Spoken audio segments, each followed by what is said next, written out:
Naimbag na bigat. Magandang umaga. Ang aking gagawin ngayon ay magluluto ng siguro 2 kutsarang minced pork. Minced beef sana wala kaming minced beef. Tapos nag-chop ako ng konting sibuyas. Dapat finely chop ito pero tamad ako mag-chop-chop. Ginunting-gunting ko na lang. Tapos nilagyan ko ng paminta, konting chop na bawang, tapos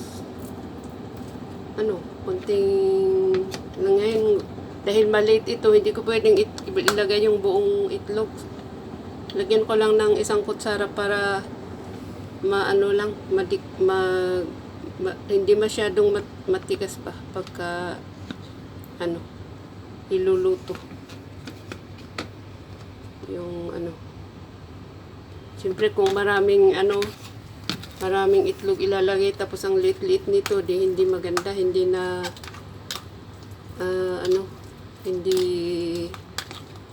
magiging pancake na.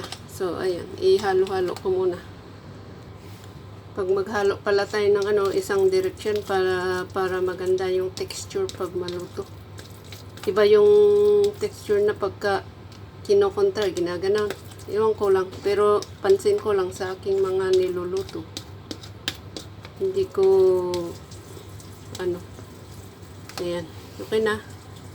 Ayan, tayo na natin yung nilagyan ko pala ng konting patak na mantika. O, tingnan nyo, konting patak lang. Dahil nga, sa akin hindi ako masyado sa mamantika. Nag-iwas,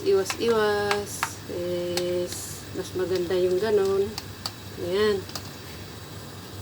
Minsan mas maganda yung tayo mismo ang gagawa ng ating para ito pala hindi ko na nilagyan ng asin dahil mayroon akong cheese, maalat naman yung cheese. So yun ang kagandahan pag tayo ang gumagawa ng ating pagkain. Nakokontrol natin lahat kung ano ang ating ilalagay sa ating pagkain. Halimbawa, yung salt,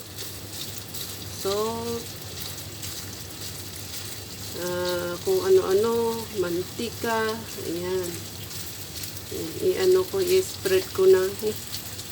Gusto ko yung manipis para sure na maluto.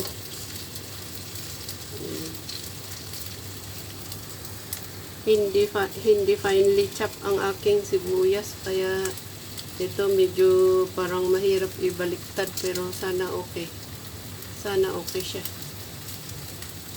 Gusto kong takpan para sure akong maluto. Yan, 3 minutes na. Ayun ako, sunog naman ata. Nilagyan ko kasi ng paminta, madaling masunog pag paminta. Ayan. Maganda sana ang luto pagkaluto niya kung medyo marami yung mantika, kaya lang ayaw kong lagyan ng marami. Ayan. Takpan natin ulit 3 minutes. Okay, naluto na ang ating Pero pag magluto tayo ng ganito, siguraduhin natin siyempre luto kasi karne ito Naku, sunog yung Hindi ko kasi nilagyan ng maraming mantika, so kunti lang, kaya medyo sunog. Yan. Pero okay lang. Ayoko nung yan. Nilagay ko na dito sa aking tinapa. Yan lang, ganyan lang. Oops. Wala akong buns. Ito lang tinapay meron ako. So, ayan. Ang ating tawag dito. Almusal. Hindi ko alam kung sandwich ba to o basta. Kaya hindi ko ginilagyan ng asin yung ito dahil ito ay may alat. Maalat ito. So, yun ang kagandahan pag tayo ang gagawa ng ating pagkain. Nakokontrol natin yung hindi dapat. O, yan. And then, ilagay natin yung pares niya. So, let's eat na.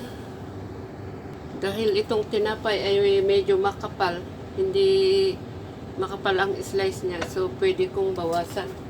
Kasi mabusog ako masyado. Tanggalin ko lang yung parang ano, sunog sa bakery. Hindi naman, pwede naman itong kainin. Pero this time, dahil ang kapal-kapal naman nitong tinapay, nakapal para sa akin. So, tanggalan ko, bawasan ko. Pero dito, wag na. Medyo okay naman. Ayan. So, ano kaya? Yung style nitong Tapos maganda yung ganyan. Maganda sana kung toss itong tinapay. Kaya hindi ko na itos. Ako'y gutom na. Yan. So, yan ang ating breakfast for today. Yan.